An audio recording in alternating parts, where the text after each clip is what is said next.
What's going on, everybody? Lil Chris here, and in today's video, I'm here to bring you another APA 8-ball league match of mine that comes from the spring 2021 session. And in this matchup here, I'm going to be playing up against a skill level 6, so this is going to be a race to 5-4. My 5 to their 4. So let's see how I can do in this one.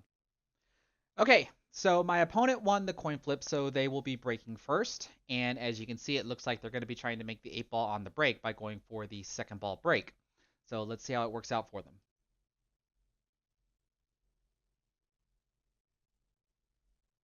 Ooh, and an instant scratch on the break. That would make me wonder if they had enough bottom spin on the cue ball. So I'm going to have cue ball in hand behind the headstring with an open table. And if y'all been following me long enough, y'all know that I don't just immediately put the cue ball down and then just start shooting. I am literally trying to plan out an entire run out depending upon what set I'm going to choose. And right now with that clutter there in the middle of the rack area that involves the 1, 2, 7, 10, and even the 11 and the 8 makes me really try to figure out, how do I want to do this? Do I want to try to run with stripes or do I want to try to run with solids? That's why you see me just standing there, tilting my head back and forth and trying to figure out what I'm going to do. For example, if I were to choose solids, I'm going to have to try to figure out what to do with the 2, 7, and even the 1 ball sitting next to the 8. Because I do end up choosing solids, and I start by using the 5 ball. I'm going to play the cue ball with some bottom spin so that way I can stop the cue ball hopefully right on contact for position on the 6. And if you guessed it, I'm going to be playing the 6 ball next and then try to open up the 2-7 clutter from their 10 ball. So I think with this shot here, I have a bit of topspin because the cut shot will naturally push me into the short rail and then back out to try to do a breakout there. And I got a little bit of a breakout because now the 7 ball is free, but as you can see, the 2 ball is tied up next to the 8.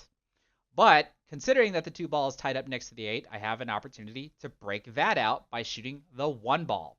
So I'm going to try to play the 1 ball into the bottom right corner pocket and just push the cue ball forward and hopefully nudge the 2 ball out into the open like that. But it doesn't really matter when I miss.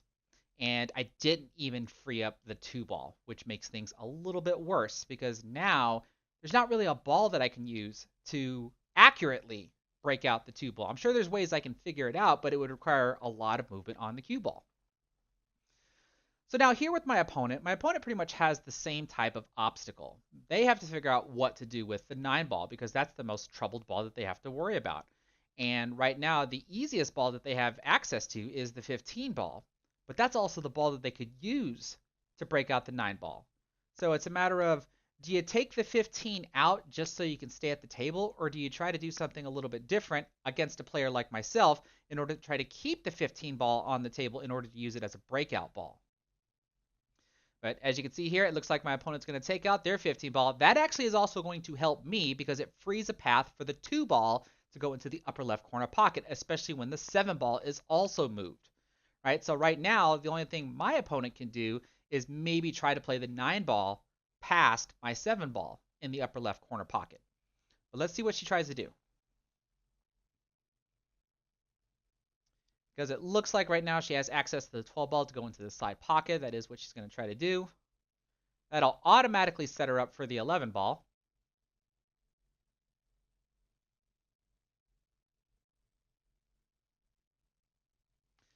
So now from here, I have to begin to wonder, what is the rest of her plan? How does she plan on playing the 14 ball, and how does she plan on playing the 9 ball?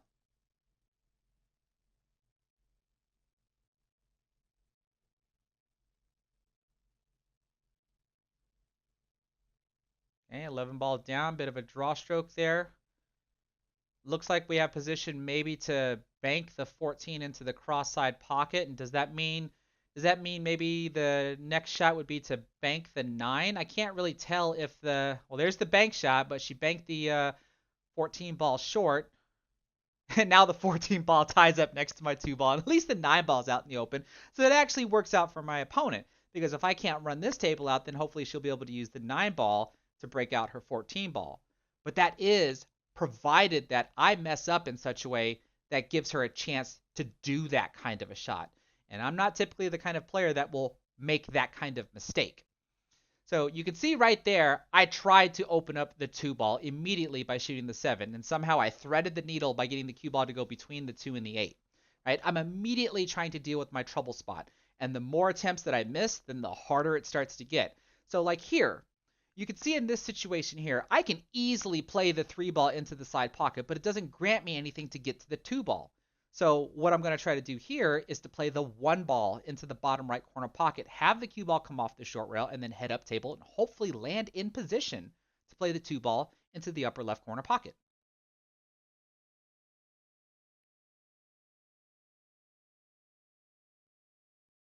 You can see here, I'm so close to the rail, so I have a little bit of, or I already have topspin on the cue ball, and I put a little bit of left spin because I kind of want to bring the rail into play, but you can see I hit that way too hard and end up hooking myself behind the 14 ball.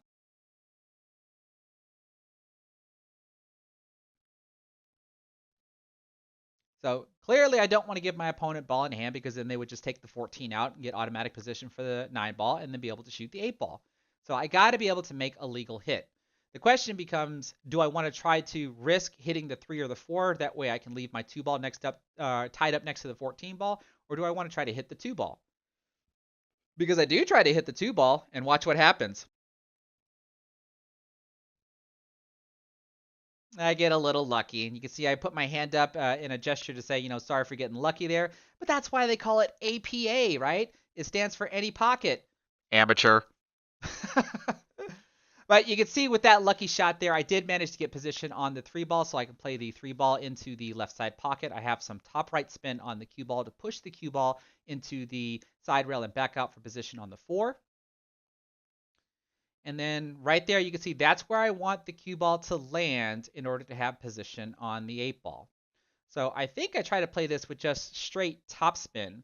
But if you watch the reaction of the cue ball, I think I must have twitched. Because you see how it came straight off to my left like that, which would be your right as you're watching the camera. So I don't think my stroke was as straight as it should be because it shouldn't have hit that side rail as soon as it did. Now with the 8 ball here, you see I have a bit of a tester. I got down to look at the shot the way that I did there because I wanted to see if I can actually carom the 8 ball off of the 9. But instead, I'm going to try to cut it into the upper left corner pocket.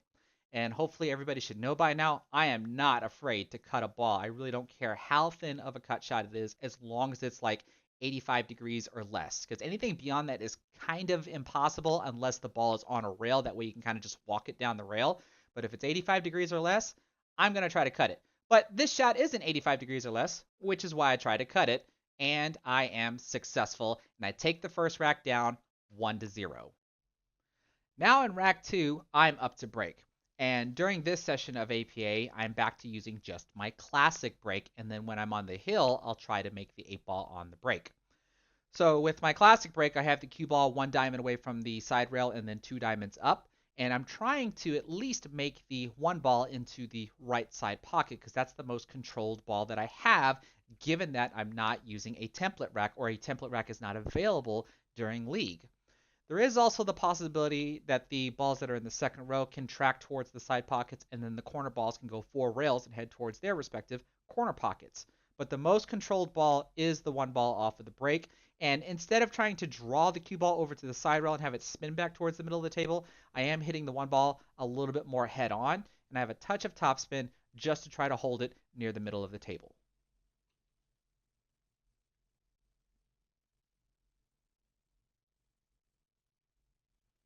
You can see the 1 ball was heading towards the side pocket. It looked like it was going to miss a little low, but then it also got kicked by a ball. But you can see I got the cue ball to stop right in the middle of the table.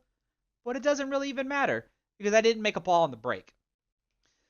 So now my opponent's going to come to an open table here, and here's what I'll ask the viewers. If you were to see a layout like this, what set would y'all choose? Would you try to run the table with solids, or would you try to run the table with stripes?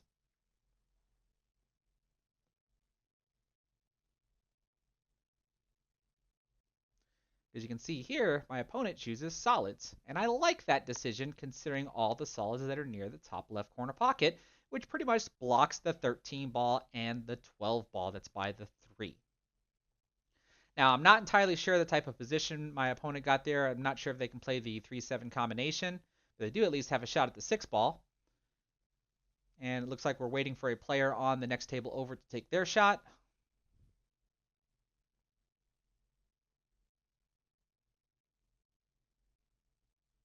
And it looks like my opponent's going to go for their 6 ball.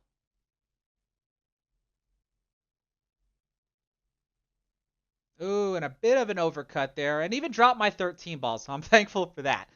Or actually, I think that was my 9 ball because the 13 ball is sitting next to the 8 ball. So you heard me mention about the 12 ball and the 13 ball. Since I'm stripes, I have to deal with them right now, which is what I try to do with the 15 ball. I play the 15 ball into the top right corner pocket, and I try to get the cue ball to come around and break out the 12 ball. Don't break out the 12 ball, but I do get a little lucky and break out the 13 ball. And so I at least also opened up that pocket there by dropping my opponent's 7 ball. So since she was nice enough to drop my 9 ball, I returned the favor and dropped their 7 ball. But regarding my 12 ball, I do try to break it out right now again using the 11 ball with a touch of left spin on the cue ball. Get a little flick off the 10 ball there, but then manage to park the 12 right into the corner pocket. So a little lucky there as well. And fortunately, because of where the cue ball landed, I can shoot the 12 ball here. So I put some right spin on the cue ball to come around the 3 ball, hopefully to get position on the 10 or the 13. But you can see there, the cue ball gets away from me, and I even express myself like, stop! But it rolls a little too far. So nothing I can really do here. Sometimes I do try to get creative, but I don't think I did on this one. Like, a creative shot would be to maybe to try to carom the 10 ball off of the 13 into the side pocket, but I think at the time I didn't even see that. I can just see this now in retrospect. But I think what I did see there was the ability for me to play a defensive shot. And so I have a boatload of right spin on this cue ball, and I'm going to try to thinly cut this 10 ball so that it barely moves, and that way the cue ball comes around and then hopefully lands right near my 14 ball, which is what I did. Now the 10 ball moved further than I would have liked, which is okay though, as long as it didn't tie itself up, because both the 10 ball and the 13 ball have access to the corner pocket. Now my opponent can see the 6 ball, no big deal, but they have limited access to the cue ball being tied up next to my 14 ball there. So that's a successful safety on my part. At least I think it's a successful safety. Could have been better? Yeah, if I'd have got a little bit closer to the rail, or I'd be flirting with the side pocket, but this is okay. You see there, my opponent drastically undercuts that, but then leaves me a shot. I have access to my 13 ball, and I have access to my 10 ball. And I'm trying to remember which one did I shoot.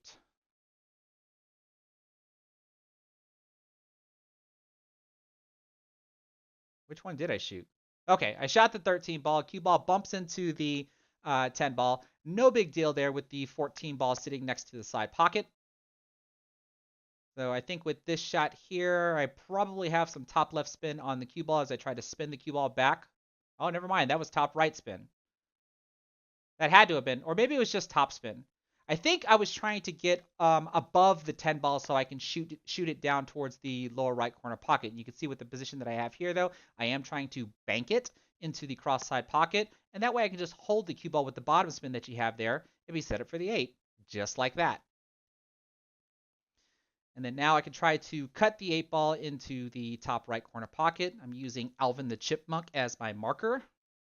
This is actually one of the markers that one of my teammates, whose name is Alvin, brings to use as a marker when they're playing their matches there. And there we go. I'm now up 2-0. All right, now let's see how my break goes in rack 3.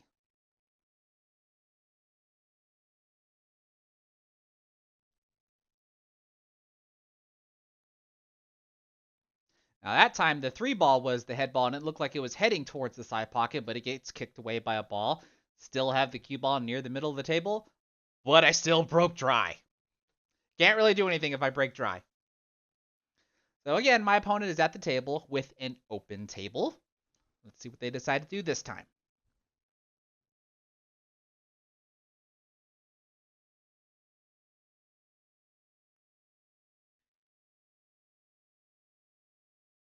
You can probably tell that solids would be the choice here, considering that the 11 ball and the 9 ball are tied up next to the 8 ball. It looks like they're going to do a 3-4 combination. Not sure I would have hit the combo that hard. There's no real reason that the 3 ball should have had to move like that. You could have just tapped it in and be able to play the 3 ball into the same pocket. You can see there my opponent tried to back cut the 2 ball, but ends up undercutting it and then freeing the 9 ball and the 11 ball from the 8 ball. So with me back at the table, now again with stripes, just like I was in the last rack, I'm going to start by shooting the 9 ball because then that's going to free up the 11 ball to go into the same pocket. And there you can see I'm just asking my opponent if I'm stripes just to verify. There have been times where I have accidentally almost shot the wrong ball. But I play the 9 ball with a bit of right spin to bring the cue ball back towards the middle of the table. The idea was supposed to be able to get position for the 14 ball to play into the corner pocket. I know the 15 ball does block it. So there I'm just doing one little small check and then also checking on the rest of the layout, meaning that can the 10 ball go past the 8 ball if I need it to be? Because what I try to do here with the 14 ball is to play it into the side rail and then have it carom off of the 15 ball. Now this one I do hit a little hard because I want to make sure that hopefully the 15 ball moves, and I get a little lucky there because the 15 ball bumps the cue ball right in line where I can shoot the 13 ball, which is the only trouble ball I have left. So here all I do is play the 13 ball with a little bit of bottom spin just to hold the cue ball for position on the 11. And then ideally, what I would like the run out to be is to play the 11 in the top right corner pocket, draw back with some bottom spin to get position on the 10 to go into the left side pocket, play the 15 in the top left, and then finish with the 8 in the top right. You can see here when I shoot the 11 ball though, cue ball gets away with me or away from me. You see me kind of put my head down and go, ah. But I'm okay here. I have a backup that I can try, and that's to play the 15 ball into the top left as intended, but then use the 10 ball as the last ball for the 8 ball. So ideally, I would like to try to draw off of the 15 ball. I do have a little bit of bottom spin, but I don't have so much access to the cue ball because I'm next to the 10 ball, and that's why the cue ball barely even moves. But I do have the ability to shoot the 10 ball into the side pocket, and I'm going to spin the cue ball 2 rails with some, I think this is bottom right spin. Cue ball comes off of the bottom rail, spins towards the side rail, and then heads back towards the 8 ball. Just like so. And then I play the 8 ball in the top right corner pocket, just like how I did in the last rack.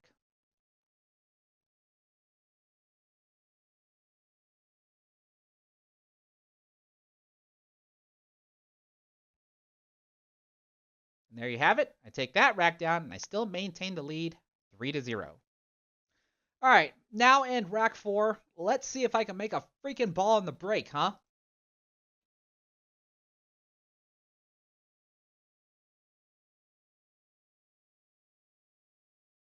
Seven ball misses low on the side pocket. I park the cue ball right in the middle of the table, but another freaking dry break. This is getting ridiculous.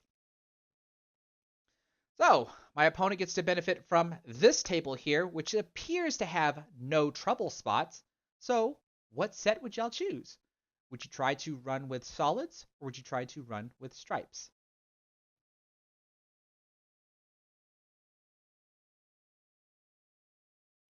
Because after looking at the table again, I know I just said that there really isn't any trouble spots. I don't really like where the 6 ball is. It looks like it doesn't really have anywhere that it can go. So I would probably choose stripes.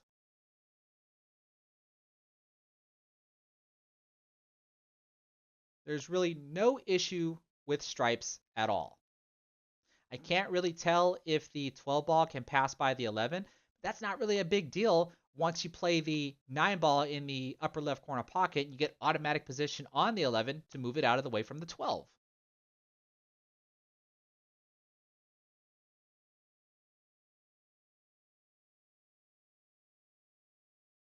And it looks like my opponent agrees. Looks like she's going to take stripes. She's starting with a 13-9 combination. Successful there. Get a little bump off of the 8 ball. And I'm guessing she was trying to get position on the 15 ball next, which would have been the right ball to shoot next. You can see she looks at it, but now she doesn't appear to like the shot. I think she might be worried about scratching off of the 7 ball after the cue ball flicks off of it. So instead, she elects to shoot the 13 ball. Looks like she just gently rolls it in for position on the 11. And like I said, after you take the 11 out, the 12 ball will now definitely have access to the upper right corner pocket. Let's see what she does here. Ooh, I think that was she trying to get position on the 12, or the natural position would have been the 10 ball, and if it was the 10 ball, she hit that just a little too hard. I'm thinking now if I were at this table, I'm probably going to shoot the 12 ball instead now, if I was trying to play position for the 10. And it's a little difficult to tell with the cut angle to know whether or not if I should come around the 10 and bump into the 6 to shoot the 10 in the same pocket as the 12, or if I should try to draw the cue ball off of the 12 into the 10 and try to push it towards the upper left corner pocket.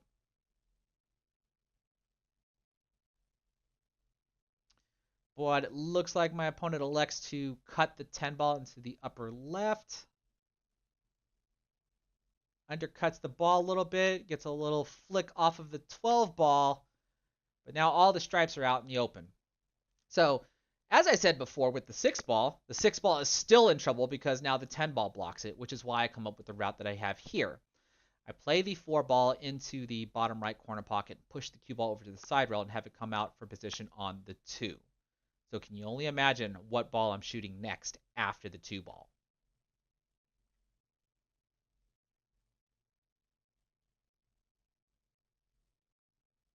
I hope you guessed it that it was going to be the 6 ball, so I just play a stop shot on the 2, get position on the 6 for the upper right corner pocket, and then I just roll the 6 ball in. That way the cue ball goes to the short rail and come back out to give me position on the 5 ball, which is the last troubled ball on the table.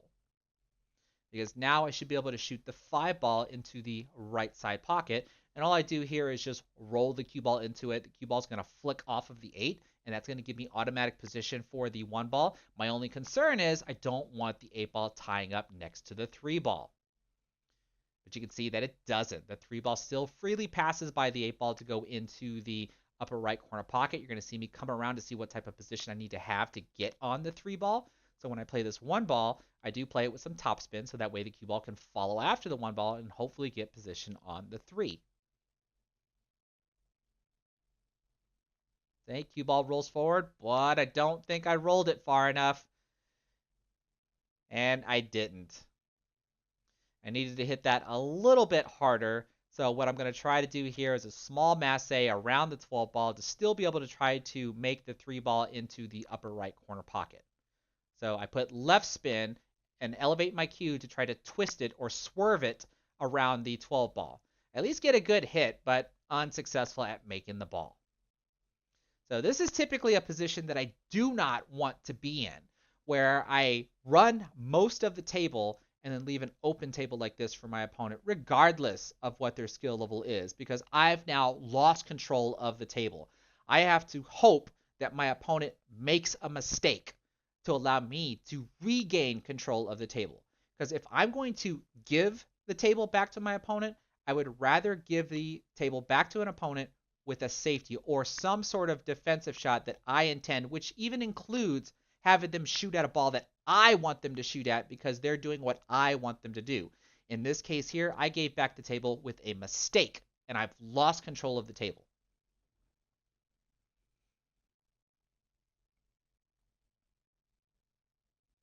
So let's see what my opponent's going to do here. Looks like she's going to play the 14 ball into the bottom right corner pocket. Looks like she's got topspin on the cue ball. Oh, no. Oh, goodness gracious. Hits that a little too hard. Looks like she was trying to get position on the 10 ball since the cue ball was heading up there anyway. But an unfortunate carom giving me ball in hand. So there's the mistake that I am waiting for, or at least a mistake that allows me to have a shot on either of my 2 balls that are remaining, right? So with the position, or with ball in hand, not with the position, with ball in hand, I'm going to elect to start with the 3 ball because I want to try to get position on the 7 ball so I can draw back off of it to get position on the 8. So I got to be careful when I get position on the 7 because if I'm back cutting the 7, then it makes it really difficult to maintain position for the 8. So I'm not as straight as I would like to be, but I do try to draw the cue ball back slightly because I don't want to make my cut shot that I have here more difficult than I already knew that it was going to be. So had I put a little bit more attention on the 3 ball to get straighter on the 7, then this 8 ball shot would have been easier. So another rather thin cut shot, probably like a quarter ball hit on the 8 ball, but definitely manageable as I try to play it into the top right corner pocket or top left corner pocket. All I have to make sure is that I do not allow the cue ball to scratch.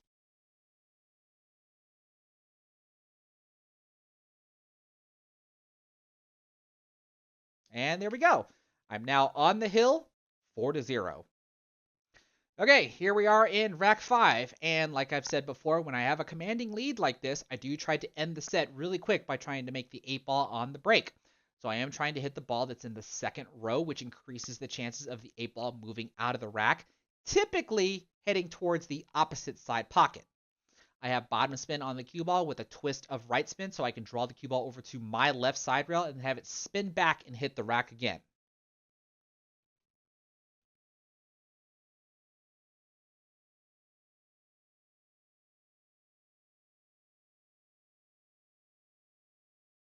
Ooh, look at that 8 ball going. It looks like it was going to miss high on the side pocket, but a ball even blocks it anyway. You can see me walk away from the table, bobbling my head like this, because I actually thought it was getting pretty close to going in. But I at least made a ball on the break. It's not a dry break. The 3 ball went straight into the corner pocket, so I'm going to be solids on this rack here. Now, I lost a little bit of control on my cue ball. Typically, I do not like the cue ball to end up behind the rack like it did, because it did go over to the side rail and came back and hit the rack again. But I think it drew over to the side rail about towards the middle diamond of the side rail, when I usually like to land underneath the second diamond. So here I try to shoot the 6 ball into the bottom left corner pocket, and I just roll the cue ball so it can run into the 7 and give me position on the 5 to go into the side. And it looks like I overcut the 6 ball. You can see I got position on the 5 like I wanted, and had I not missed the 6, I think I probably would have broken ran the table. So now my opponent has stripes here. Let's see how she tries to pick this rack apart. She has a little bit of work to do with the top left corner pocket there. It looks like her 15 ball and 14 ball are tied up. Looks like she's going to start with the 10 ball. Okay, plays the 10 ball just fine. Ooh, does she have a combination that'll allow her 15 ball to flick off of my 6 to go into the bottom left? Oh, the combination was just wired. Caught the side rail a little bit, but enough pocket speed for it to go in. So now there's really no issue near the top left corner pocket. Looks like she can play the 12 next. What is she going to get position on after that, though?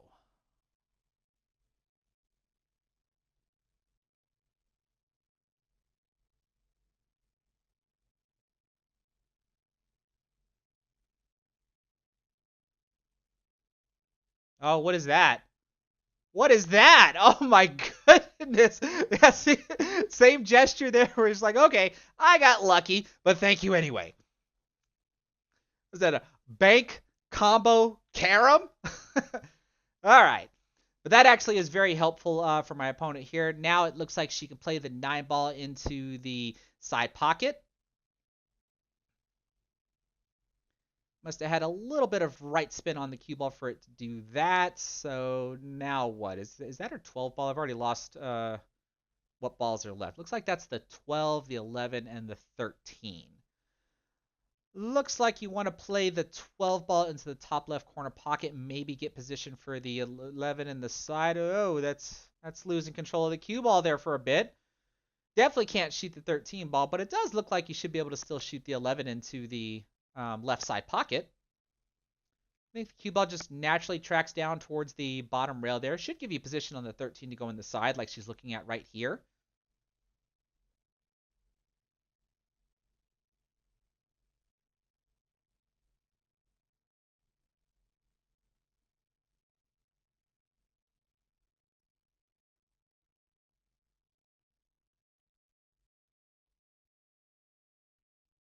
Opponent's patiently waiting for the other player to take their turn. Okay, you can see there she's gesturing that she's going to shoot the 11 ball into the side pocket, trying to guesstimate where the cue ball is going to go. Clearly, it's coming down towards the 2 and the 6, at least towards the bottom rail. Doesn't really look like she's doing anything fancy with the cue ball. Successfully cuts it in, gets a little friendly bump on the 2 ball to hold position for the 13 to go into the side. Now, it's a little difficult because she has to bridge over my 6 ball. So this makes it harder to control the cue ball with elevation on the cue. You'd rather shoot this with a flatter cue.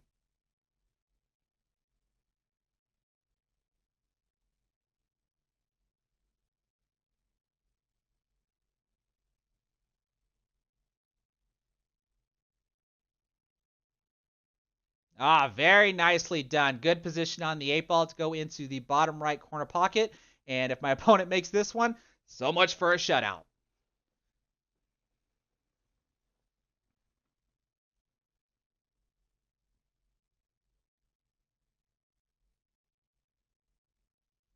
Looks like we got a cigarette lighter there for the, or I shouldn't say cigarette lighter, it's just a lighter. 8 ball bottom right corner pocket. And she takes that one down. She is on the board. Now it's going to be her break going into the 6th rack. Now going into rack 6, my opponent has the momentum. Let's see what she can do with it. She's still trying to make the 8 ball on the break, so let's see how it goes. Oh, but scratching right into the corner pocket again. You know what? I'm actually going to take this moment here to go back and look at this here. If there was any type of advice I would have to give my opponent, and that would be to remove the bridge hand from underneath the cue. You don't need to have any type of elevation, even if you're trying to do an 8 ball break or at least trying to hit the ball that's in the second row. You should be able to at least put your bridge hand on top of your cue, hit with a leveled cue, and make sure that you're putting enough bottom spin on the cue ball so that way you can draw the cue ball over to the side rail and not have it scratch in the corner pocket like that. So I'm going to have cue ball in hand behind the head string. Oh man, let's see. We got a bit of a mess there with one stripe tied up next to 3 solids near the middle of the rack, and we can see that the 2 ball is tied up next to the 10 ball. And I think right there I'm trying to look to see if I can start with a 10-2 combination. Since this is an open table, you are allowed to hit a stripe into a solid or a solid into a stripe. You just can't use the 8 ball as the first ball in a combination. The 8 ball can be in the middle of like a 3 or more ball combination. It just cannot be the first ball. So right there, I just identified how thin I actually have to hit the 10 ball in order to have a chance at back cutting the 2 ball into the corner pocket. And that's if I'm going to choose solids. I'm still trying to debate here whether I choose solids or stripes. But I do end up choosing solids. And what I try to do is to deal with all the trouble spots right now. I try to shoot the 4 ball into the upper right corner pocket. That's going to automatically cause the cue ball to just flick into, I think that's the 13 ball, my 2 and my, no, that's the 9 ball, my 2 and my 7 at the same time. I have draw on the cue ball to help try to break out that clutter. And you can see I'm successful. And actually, if that's the 2 ball, what's the ball that's next to the 10? Maybe, is that the 7 ball? I kept saying the 2 ball was tied up next to the 10 ball. Wait, no, wait, the 7 ball is in front. I'm just completely lost on this rack. The 7 ball is in front of the 10 ball. I just shot the 4 ball. That's the 6 ball. It's got to be the 6 ball that's behind the 10. So here, I'm going to try to do a 4 ball combination. I have to back cut the 7 in order to back cut the 10, in order to back cut the 2, or back cut the 2, back cut the 6 in order to have a chance at comboing the 2 ball into the corner pocket.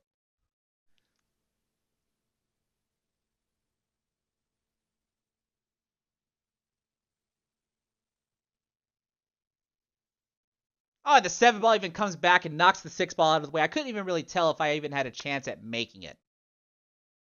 So every ball's out in the open now. It looks like the only troubled ball my opponent has would be the 14 ball. Looks like she would have to make it into the bottom left since my 2 ball, that is the 2 ball, is blocking the upper left corner pocket. So let's see what kind of route she tries to create in order to deal with this table.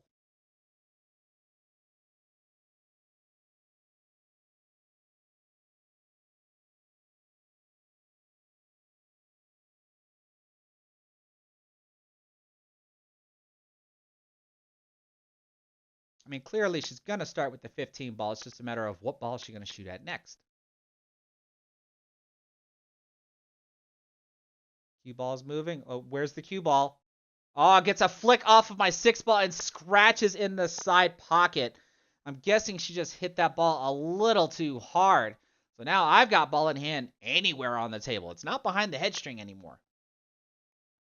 So when I have ball in hand, typically what I like to do is try to find the hardest ball on the table to play position on. And in this case here, it's going to be the 5 ball. Because once I take the 5 ball out of play, every ball is going to be fine after that.